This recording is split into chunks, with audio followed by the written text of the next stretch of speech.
उत्तर प्रदेश एक ऐसी इकोनॉमी बन चुकी है जहां पर पूरे एशिया का सबसे बड़ा एयरपोर्ट भी तैयार होने वाला है, जहां पर नवाबों की नगरी यानी लखनऊ और कानपुर मेरठ जैसे इंडस्ट्रियल हब होने के साथ साथ मेट्रो की कनेक्टिविटी भी है। तो दोस्तों, आज की हम इस वीडियो में उत्तर प्रदेश के कुछ 4 मेगा प्रोजेक्ट पर बात करेंगे जो इसी साल तक पूरी तरह से ओपन हो जाएंगे। देश का सबसे बड़ा राज्य उत्तर प्रदेश भारत का सबसे ज्यादा एक्सप्रेसवे वाला राज्य है। यहाँ पर 15 एक्सप्रेसवे चालू है और कई इकाइयों का निर्माण भी चल रहा है। Number 1 Ganga expressway. यूपी और दिल्ली के बीच एक ऐसा एक्सप्रेसवे बन रहा है जो उत्तर प्रदेश की बड़ी आबादी और आदि दिल्ली की दिक्कत को दूर कर देगा।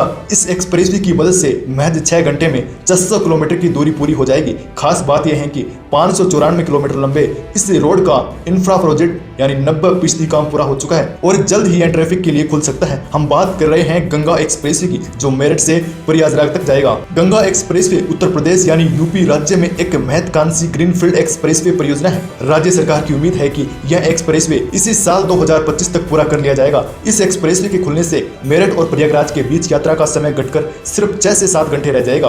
वर्तमान में इन शहरों के बीच यात्रा करने में 12 से 13 घंटे लगते हैं। गंगा एक्सप्रेसवे को उत्तर प्रदेश के 12 से अधिक जिलों को जोड़ने के लिए बनाया जा रहा है। गंगा एक्सप्रेसवे कॉरिडोर काफी महत्वपूर्ण है क्योंकि यहाँ पर पूर्वी उत्तर प्रदेश को राज्य के पश्चिमी हिस्से को जोड़ने वाला एक प्रमुख कॉरिडोर होगा। राज्य के पूर्वी और पश्चिमी नोड्स की कनेक्टिविटी पूरे कॉरिडोर के बुनियादी ढांचे और आर्थिक विकास को सक्षम भी करेगा। Number 2 Noida international airport. सबसे पहले आपको बता दें कि जेवर एयरपोर्ट 1300 हेक्टेयर में फैला होगा। अभी भारत का सबसे बड़ा airport Indira Gandhi international airport है। जेवर हवाई अड्डा दिल्ली एनसीआर में बनने वाला दूसरा सबसे बड़ा यानी एशिया का सबसे बड़ा एयरपोर्ट होगा। जेवर एयरपोर्ट देश का पहला ऐसा एयरपोर्ट होगा जिससे मल्टी मॉडल कार्गो हब की तरह बनाया गया है। यह भारत का पहला नेट जीरो उत्सर्जन वाला एयरपोर्ट होगा। सरकार का लक्ष्य है कि इसे जल्द से जल्द पूरा किया जाए जिससे लोग जेवर एयरपोर्ट से उड़ान भर सकेंगे, लेकिन इसके विस्तार पर काम आगे भी चलता रहेगा। इस एयरपोर्ट पर बनने वाले कार्गो टर्मिनल की क्षमता 20 लाख मीट्रिक टन की होगी। इससे बढ़ाकर 80 लाख टन तक किया जा सकेगा। जेवर का एयरपोर्ट एकदम हाईटेक होगा, हर सुविधा से लेस होगा, विकास का सबसे बड़ा मॉडल हब बन जाएगा। यहाँ एक साथ 178 विमान खड़े हो सकेंगे। दोस्तों, देश में सबसे बड़ा इंटरनेशनल एयरपोर्ट यानी IGI एयरपोर्ट है जो भारत का सबसे व्यस्त हवाई अड्डा है, जहाँ पर 3 रनवे है। नोएडा इंटरनेशनल एयरपोर्ट पर कुल 8 रनवे को बनाया जाएगा। जी हाँ गाइस, पूरे 8 रनवे बनाए जाएंगे जो पूरे एशिया में जेवर में ही होंगे। जब सभी रनवे बनकर तैयार हो जाएंगे तो फिर जेवर एयरपोर्ट यानी नोएडा इंटरनेशनल एयरपोर्ट भारत ही नहीं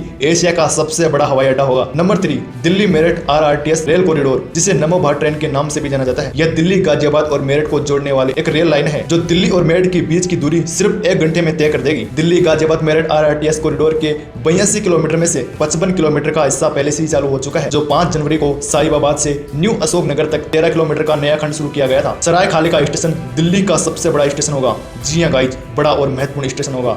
यहाँ 6 प्लेटफार्म और 4 ट्रैक होंगे जो नमो भारत ट्रेन की आवाजाही को सुगम बनाएंगे। स्टेशन पर यात्रियों के लिए समर्पित पार्किंग सुविधा, पिक एंड ड्रॉप जोन और प्रवेश निकास संरचनाओं का निर्माण किया जा रहा है। दिल्ली गाजियाबाद मेरठ RRTS कॉरिडोर के 4 भूमिगत स्टेशनों में शामिल है। दिल्ली के आनंद विहार और मेरठ में मेरठ सेंट्रल, वैशाली और बेगमपुर भूमिगत स्टेशनों में से एक उन्नत पर्यावरण नियंत्रण प्रणाली स्थापित की जा रही है ताकि यात्रियों के लिए एक आरामदायक और सुखद यात्रा का अनुभव के लिए निरंतर ताजी हवा मिलती रहे। रैपिड रेल के दिल्ली सेक्शन का काम लगभग पूरा हो चुका है। उम्मीद है कि इसी साल के आखिर तक रैपिड रेल को पूरी तरह से खोल दिया जाएगा। नंबर 4 यूपी की राजधानी लखनऊ को कानपुर से जोड़ने के लिए एक एक्सप्रेसवे बनाया जा रहा है जो लखनऊ कानपुर एक्सप्रेसवे दोनों शहरों के लिए किसी सौगात से कम नहीं होगा। जी हाँ गाइस, इस एक्सप्रेसवे के यातायात के लिए खुल जाने के बाद लखनऊ से कानपुर पहुंचने में सिर्फ 40 मिनट लगेंगे। अभी लगभग 3 घंटे का यह सफर तय करना होता है। दोस्तों, यहाँ पर पहले बहुत दिक्कत थी। लोकल लोग भी घर जाने के लिए निकलते थे तो 2 से 4 घंटे तक जाम में ही फंसे रहते थे।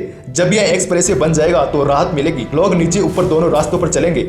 बाकी जब नई चीज बनती है तो उसमें थोड़ा ज्यादा टाइम भी लगता है और थोड़ी बहुत दिक्कतों का सामना भी करना पड़ता है, लेकिन एक वक्त के बाद यह सब कुछ अच्छा हो जाएगा। यह एक्सप्रेसवे एक ऐसा हाईटेक होगा जो कानपुर और लखनऊ के बीच यात्रा को सुगम और आसान बनाएगा। लखनऊ कानपुर एक्सप्रेसवे 63 किलोमीटर लंबा या 6 लेन का एक्सप्रेसवे है। भविष्य में इसे 8 लेन तक बढ़ाने की योजना भी है। इस पूरे प्रोजेक्ट पर लगभग 4700 करोड़ रुपए खर्च होंगे। यह एक्सप्रेसवे लखनऊ के शहीद पथ से शुरू होकर उन्नाव के आजाद चौक पर खत्म होगा। इसका 18 किलोमीटर हिस्सा यानी एलिवेटेड बनाया जाएगा, जबकि 45 किलोमीटर का हिस्सा यानी जमीन पर ग्रीनफील्ड बनाया गया है। जून या जुलाई तक 2025 तक ओपन होने की संभावना है, तो जल्द से जल्द इस साल तक इसको ओपन कर दिया जाएगा पूरी तरीके से। तो दोस्तों, आपने जाना जो उत्तर प्रदेश की 4 ऐसे मेगा प्रोजेक्ट के बारे में जो इसी साल तक पूरी तरह से ओपन हो जाएंगे और 2026 तक उत्तर प्रदेश की इकोनॉमी को बूस्ट करेंगे। तो दोस्तों, मिलते हैं और नई इंटरेस्टिंग वीडियो के साथ। तब तक के लिए जय हिंद।